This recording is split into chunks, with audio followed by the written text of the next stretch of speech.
So, nag-email sa akin yung Coinbase. So, until 25th na lang ng September yung account. So, I think pati ata sa Philippines is kasama din. Don't forget to join my road to 10,000 subscribers here in my YouTube channel and of course sa aking Facebook page as well. Marami akong exciting, more upcoming prizes. And huwag natin patagalin pa. Pag-usapan na natin ito in 5, 4, 3, 2, 1. Let's go, guys!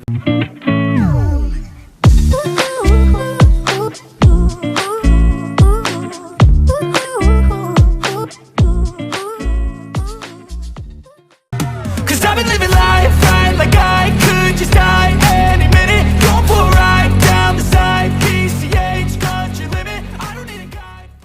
Hello everyone! Welcome back to my YouTube channel. This is Madge and for today's video, nag-email sa akin si Coinbase. Pag-uusapan natin si Coinbase account. So, na-experience ko din ba ito?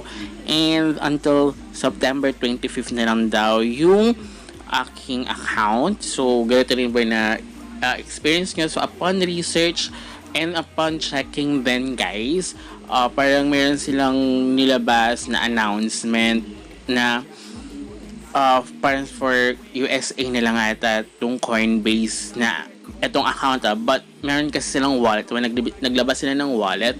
So now hindi ka na pwede makapag-trade or buy or something like that.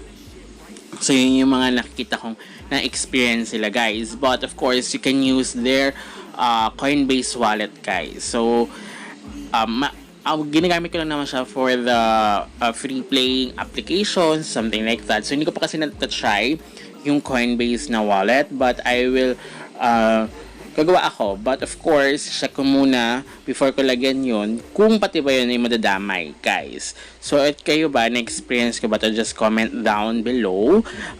Parang like may nabasa ko or may nakita ko sa India ata kung totoo yung announcement nila na sa USA na lang yung Coinbase account mismo, kasi nakihuli yung Coinbase account nila sa mismong Coinbase wallet. So ang weird, diba? So kung ginagamit yung Coinbase, diba, ito yung pwedeng email address nyo lang yung isi-send sa mga kaya sa free playing application like ginamit ko siya sa Lucky Farm, diba? So yun, email address lang ginagamit. And then kapag Coinbase wallet na kasi, it will be the crypto wallet na talaga. I mean, kailangan mo dun is crypto address exactly with the network itself. So now I don't know kung ano mangyari sa mga free playing application now with Coinbase yung payout. But nakalagay naman kasi ito, you can send or your funds sa mismo Coinbase wallet as well, pero kailangan ng fees. So ngayon, kailangan natin gawin yun guys. So yun ang kailangan yung gawin is kung meron kayong sa Coinbase account nyo is may mga funds pa kayo or ginagawa nyo yung mga free play applications at meron kayong here sa Coinbase account nyo, you can send it na to your other wallet. But of course, syempre may minimum yan and may fees, diba? And kung I don't know, pamisa kasi sa application. So, kailangan yan sa mismong website nila. Kadalasan.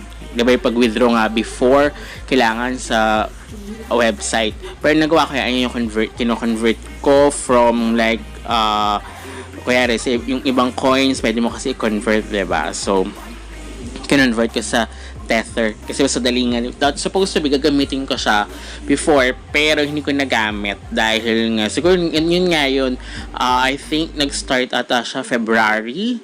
Yun, stop ako gamitin yung Coinbase ko no February guys.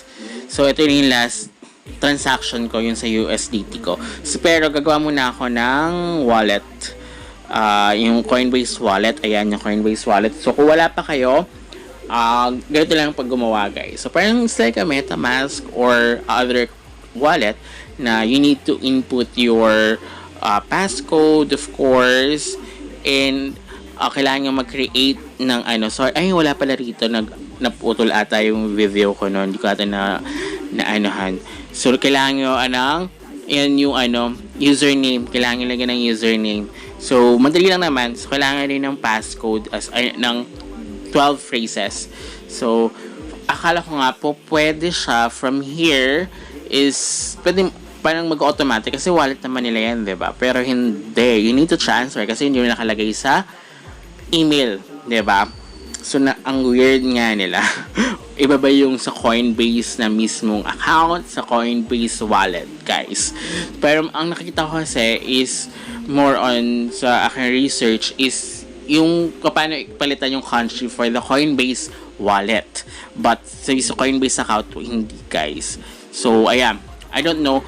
Ano naman yung aking app is updated pero ganyan. So, try ko na lang. Sabi ko nga sa inyo, kadalasan talaga ang transactions nila is sa website mismo. So, pero yung wallet, I think kahit mismong app nila na Coinbase wallet. So, ang pwede ko lang, I think na pwede ko lang ma-send out is this Polygon. The rest is kulang kasi and hindi na ako pwede makapag-convert. Sana ba't na kinonvert ko na lang. So, make it sure na yun lang kasi yung network nila for the Coinbase. Make it sure na tama yung network na pag-sendan nyo guys sa kinuha yung wallet kasi mamaya mawawala yan. So may fee nga na 0.1 but ilalagay ko yan sa aking Binance. But offline, I'll try to kung meron pa dito. Hindi nga inabot yung Tether kasi check ko yung Tether ayaw. So yun.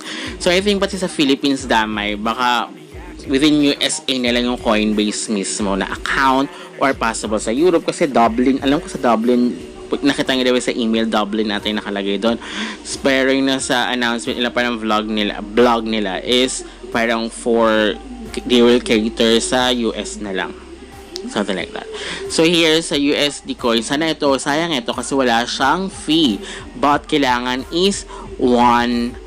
$1 USDC. So, yun. And then, kung may pagkukuhanan ako, sayang naman, 0.07. Hindi ko kasi na-convert lahat. And then, hindi ko naman kasi akalain na magkakaganyan. So, yung nagkaroon sila ng wallet, bigla yung ganito yung nangyari. Dati naman, okay si Coinbase, diba? So, dahil sa nagkaroon na sila ng wallet, so dapat doon na lang yung transactions and everything.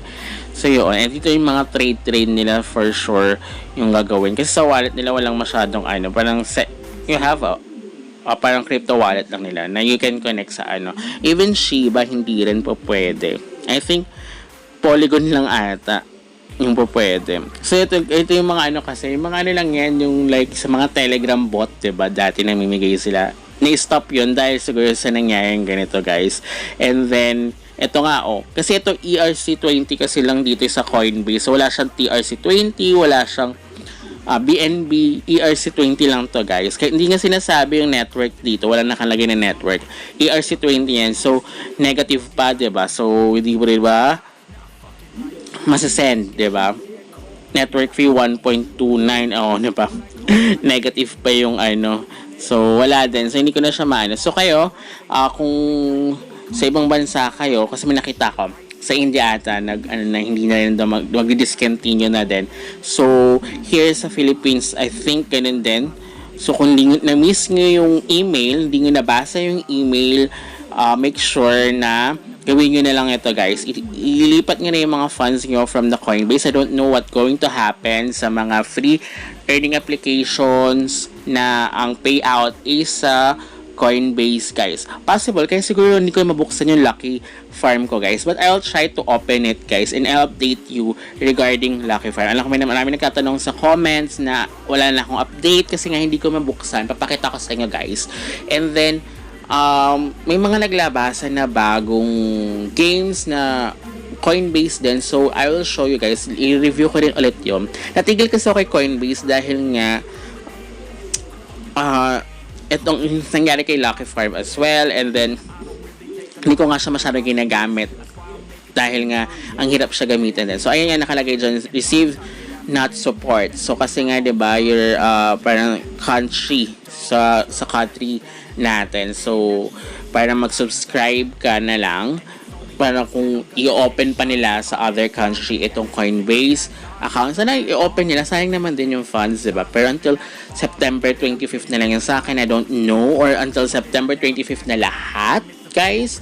So, let me know sa comments kung ganito rin yung sa Coinbase account nyo magkaiba yung wallet sa account. So, ayun guys, na-receive na natin. So, nilipat ko siya sa Binance kasi para to be safe. Baka kasi madami din yung Coinbase wallet. Although nakalagay naman sa email, but ayoko na ng palipat-lipat. At least, nasa main wallet ko na siya. And then, i-stake ko na lang, diba? Itadagdag ko lang siya sa stake. Although, maliit lang siya. But, of course, pandagdag pa rin yan, guys. Diba? Sa mga Polygon.